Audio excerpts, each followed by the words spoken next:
In our last episode, we heard wisdom calling in the streets, offering life to those who would listen. We learned that the fear of the Lord is the beginning of knowledge, and that wisdom is not merely practical advice, but cosmic order. Now we go deeper into Proverbs to explore its central drama, the choice between two paths, two women, two ways of being in the world. Proverbs does not present wisdom as a neutral skill. It presents wisdom as a choice between two invitations. Wisdom has built her house. She has set up its 7 pillars. She has prepared her meat and mixed her wine. She has also set her table. She has sent out her servants, and she calls from the highest point of the city, "Let all who are simple come to my house." Lady Wisdom hosts a feast. Her house is grand. Her table is full. Her invitation is public. She does not hide in exclusive circles. She calls from the high places where everyone can hear. To those who have no sense, she says, "Come, eat my food and drink the wine I have mixed. Leave your simple ways and you will live. Walk in the way of insight." The invitation is generous.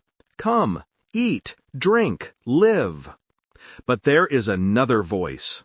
Folly is an unruly woman. She is simple and knows nothing. She sits at the door of her house on a seat at the highest point of the city, calling out to those who pass by, who go straight on their way. The foolish woman also calls from high places. She also invites passers-by, but her invitation leads somewhere else. "Let all who are simple come to my house." To those who have no sense, she says, "Stolen water is sweet. Food eaten in secret is delicious."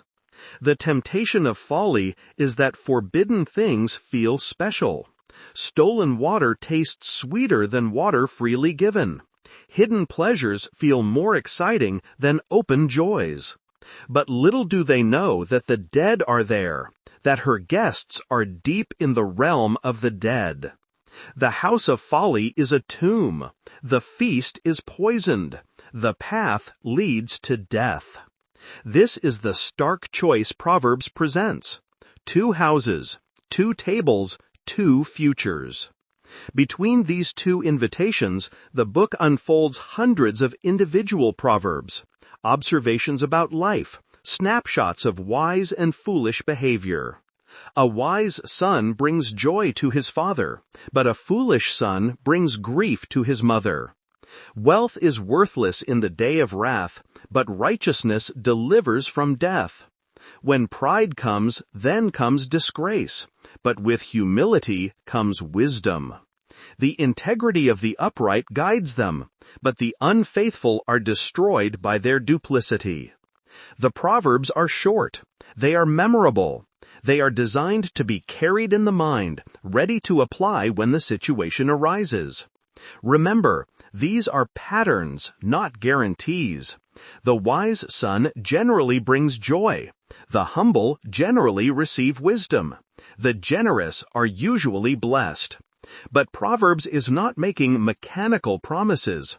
It is describing how life tends to work, how the moral grain of the universe usually runs. Job stands as a permanent reminder that the patterns can break. Ecclesiastes will soon remind us that the wise and the fool share the same dust. Whoever derides their neighbor has no sense, but the one who has understanding holds his tongue. A gossip betrays a confidence, but a trustworthy person keeps a secret. Where there is no guidance, a nation falls, but victory is won through many advisers. The generous will themselves be blessed, for they share their food with the poor. Proverbs knows that small choices accumulate. The tongue that gossips today becomes the betrayer tomorrow.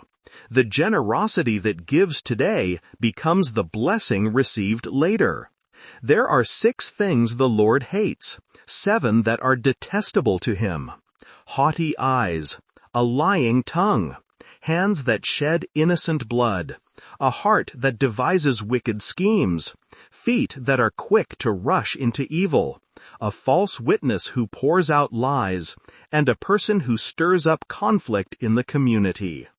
Notice what makes the list: pride, lying, violence, scheming, hastiness to evil, false testimony, divisiveness. These are not abstract sins.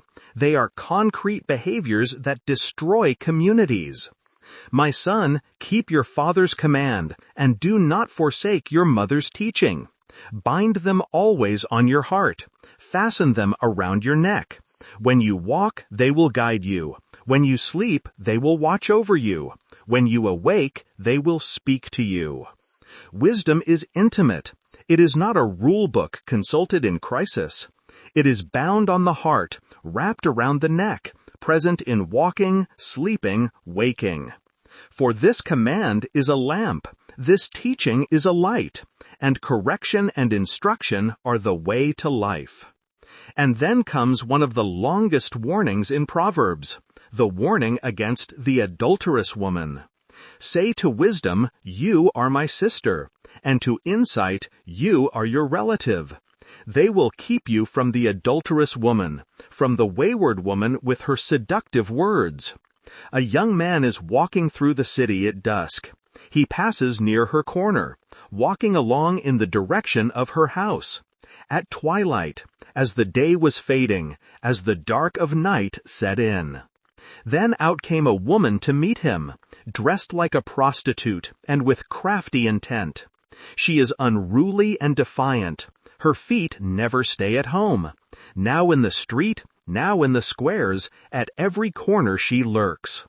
She took hold of her and kissed him, and with a brazen face she said, "Today I fulfilled my vows, and I have food from my fellowship offering at home. So I came out to meet you. I looked for you and have found you." The seduction is not only sexual, it is emotional. I looked for you. You are special. You are the one I wanted. I have covered my bed with colored linens from Egypt. I have perfumed my bed with myrrh, aloes, and cinnamon. Come, let's drink deeply of love till morning. Let's enjoy ourselves with love. My husband is not at home. He has gone on a long journey. The forbidden is dressed up as adventure. The dangerous is presented as pleasure. The trap is baited with beauty.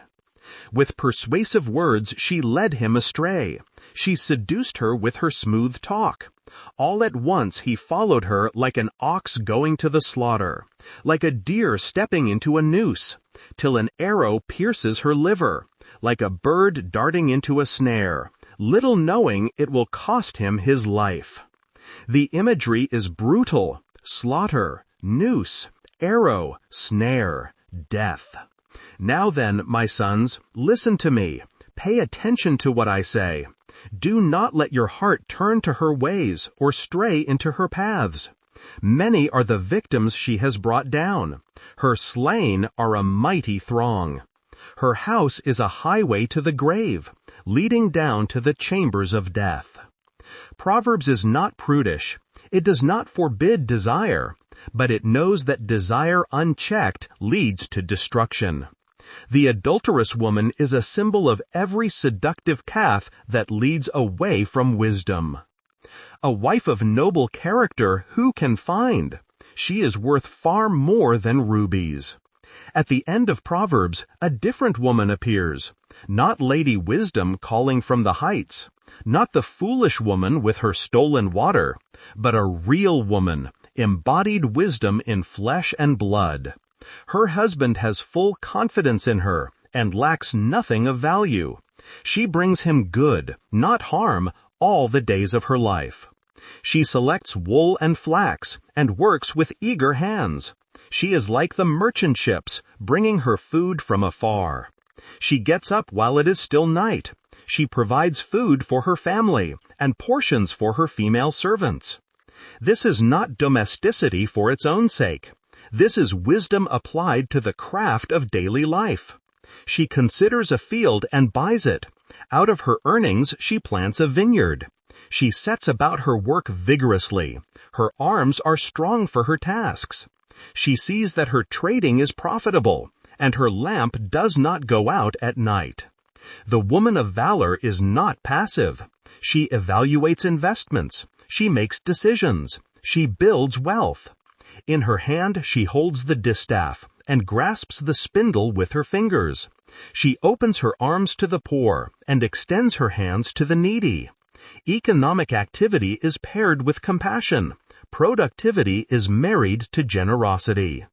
When it snows, she has no fear for her household, for all of them are clothed in scarlet. She makes coverings for her bed. She is clothed in fine linen and purple. Her household is prepared. She is clothed in dignity. Her husband is respected at the city gate, where he takes his seat among the elders of the land. Her wisdom elevates